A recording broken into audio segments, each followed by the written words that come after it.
This is Glitch. I'm your host, Chovy. Today on Mechanics and Mechanisms, I'm providing a quick clip. I'm going to show a battery and some modifications that I've made. I'm running a dual battery system. I installed some modifications that need power. So I want to show you what I did. So this is the battery box that I'm working with, and before I just had these terminals set up here and a couple charging stations. I removed the charging stations and I wanted to add a terminal. So I added this terminal block over here. As you can see, I hooked it up. So I have my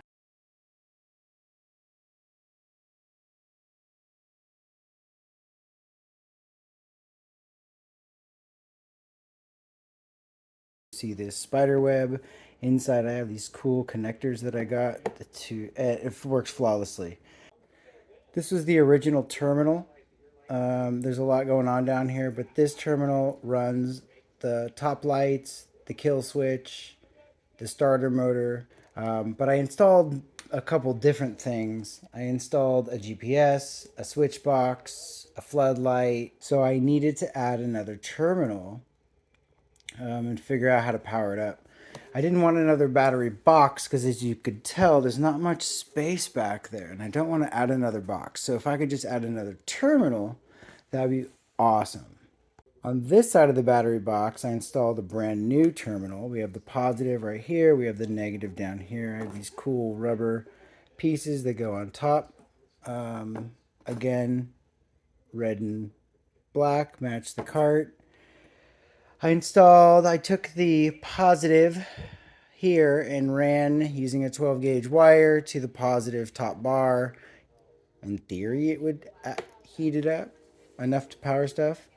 It might drain the battery, but it's going to heat it up. It's like a jumble of wires in there.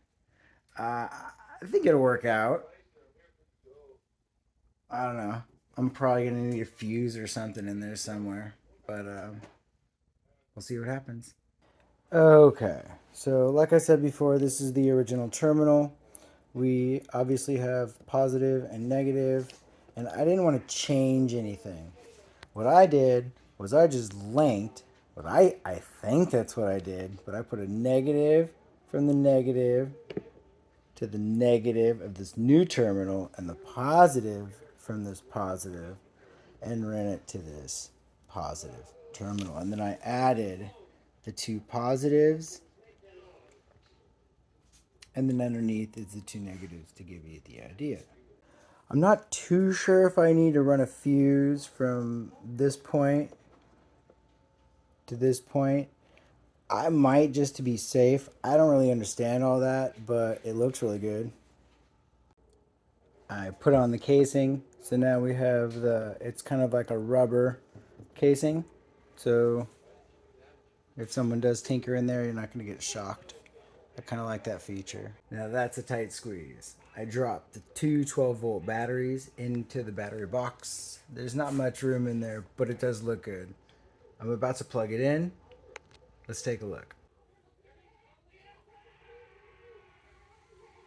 Check that out.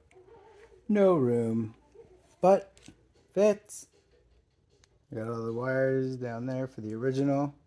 Nice and snug. Check it out. Snug in there. We got two 12-volt batteries. Hopefully in the end they'll both produce 12 volts at the same time. In my head, they're going to last longer, powering more things. This is the original. I did not touch it. All I did was I linked the negative and I linked the positive to the positive and the negative to the negative. So in theory, I'm also powering these to the other features that I installed previously. Carly is here and she wants to say hi. Hi. So we're checking out some of the features that I just attached. So this is a switch box that I previously posted online. I went ahead and attached the electrical. If it all works, if I hit the switch, we should be able to see. Oh, awesome.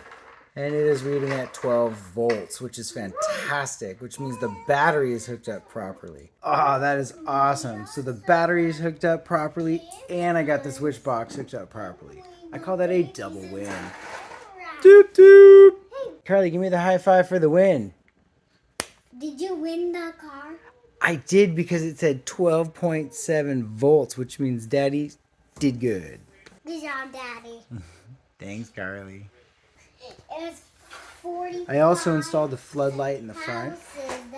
So if I flip this switch right here, it should glow and I should get a floodlight. If that happens, then that's fantastic. So this is right below my seat. This is a switch that I installed. It has a light on it. If I installed this correctly, this should light up blue. Plus I should get a flood in the front, which is kind of cool. And here we go. 3, 2, 1. Oh, that's awesome. So I got a blue light here and I got a flood. That's pretty cool. I just finished up. I fixed the problem before I took off these clips and didn't realize that those clips are what were connecting the rest of the terminals. So when I hooked it all up, I lost power in the top lights. So what I did was I unplugged everything and went ahead and put those back on. That just connected it. And I can also use those for charging too. I just go clip, clip, and it charges them up. So that's kind of cool. So I think we're done for today. Everything works. We got to see the floodlight, the switch light, and the switch box all powered up today. And we got 12.3 volts, and a successful battery terminal install.